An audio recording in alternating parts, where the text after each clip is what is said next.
హైదరాబాద్ నుండి మా ట్రిప్కి అయితే జర్నీ అయితే స్టార్ట్ అయిపోయింది. ఎర్లీ మార్నింగే అవడం వల్ల సన్ రైజ్ అప్పుడే స్టార్ట్ అయింది. సో క్లౌడ్స్ అయితే అంత ఎక్కువ కనిపించట్లేదు. ఫైనల్లీ మా డ్రీమ్ డెస్టినేషన్ అయితే రీచ్ అయిపోయాము.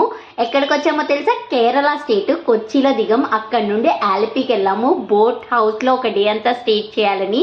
పీస్ఫుల్గా భలే ఉంటుంది కదా. వ్యూ అయితే అద్దిరిపోయింది. అక్కడ చాలా మంది చేపలు పట్టేస్తున్నారు. దారాలతోనే పట్టేస్తున్నారు పెద్ద పెద్ద చేపలు. It's time to show my boat house. పదండి, ఇదే మా బోట్ హౌస్. ఇక్కడ చాలా హౌసెస్ ఉన్నాయి. మేమైతే మేక్ మై ట్రిప్లో బుక్ చేసుకున్నాము. సో ఇది సేమ్ బోట్ హౌస్ అయినా సేమ్ ఇల్లులానే ఉంది. Bedroom, hall, kitchen. సో ఇదైతే ఒక ఫ్యామిలీకి అయితే సరిపోతుంది. మేము ఒక ఫ్యామిలీకి సరిపడా బుక్ చేసుకున్నాం మా ఇద్దరికి. భలే అనిపించింది. Stay tune for more videos. Alleppey అందాలన్నీ మీకు కూడా చూపించేస్తాను.